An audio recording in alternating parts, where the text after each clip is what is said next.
नमस्कार.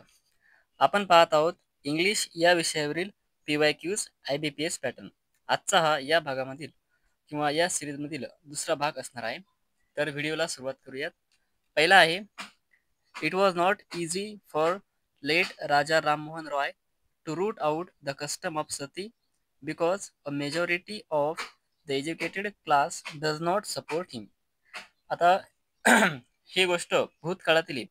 म्हणजे राजा राममोहन रॉय यांच्यासाठी सती प्रथा, कस्टम म्हणजे प्रथा, ही बंद करणे ही साधी सरळ गोष्ट नव्हती. कारण त्यावेळेचा जो जास्तीत जास्त शिक्षक वर्ग होता तो त्यांना सपोर्ट करत नव्हता.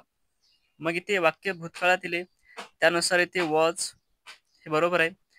आणि इथे इथे आहे एरर. डज हे प्रेझेंट टेन्स मध्ये येते, म्हणून डजच्या ऐवजी इथे यायला पाहिजे होतं डीड. डीड हे पास्ट मध्ये वापरले जाते. आणि कॉम्बिनेशन ऑफ सेंटेन्स मध्ये वाक्याचा काळ हा नेहमी एकच ठेवण्याचा प्रयत्न करा.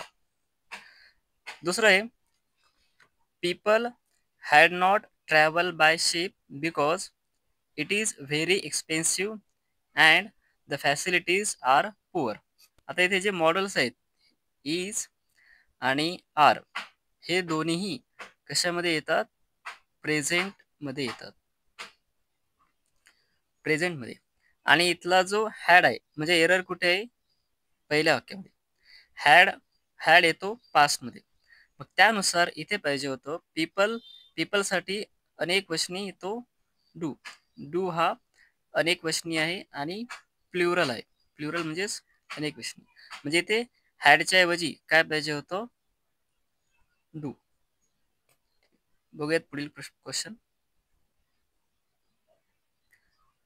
तिसरा आहे, the young woman who is watching television in that room lived here for more than a year, but she has never created any problem for us. म्हणजे एक तरुण स्त्री जी त्या रूम मध्ये टीव्ही पाहत आहे, ती इकडे बऱ्याच वर्षांपासून राहत आहे, पण तिने आम्हाला काही त्रास दिलेला नाही. मग इथे फॉर प्लस टाइम आहे. For plus time. इथे यंग वुमन नुसार इज हे बरोबर आहे. आणि जेव्हा किंवा फॉर प्लस टाइम असं असेल, तेव्हा इथे एकतर हॅव, हॅज प्लस V3 घ्या, ऑर मध्ये हॅव हॅज प्लस बी नसेल तर मग V4. मग इथे एरर कुठे आहे? तर इथे लिव्ड असं न येता इथे आलं असतं हॅज. कारण द यंग वुमन यानुसार हॅजच येणार सिंग्युलर.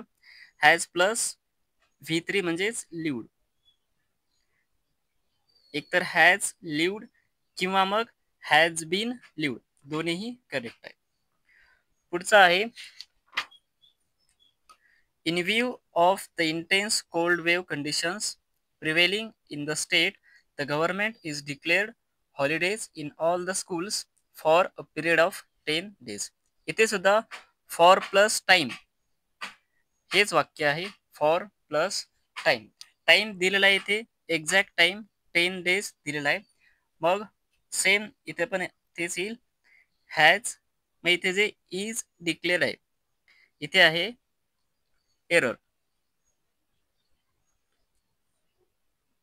इथे यायला पाहिजे होतं has been declared. For plus time साठी हे दोन स्ट्रक्चर खूप महत्वाचे आहेत. हॅव हॅज प्लस V3 और have has plus been plus V4. इथे इज डिक्लेअर यामध्ये आहे एरर. इजच्या ऐवजी काय पाहिजे होतं? Has been declared. थँक्यू.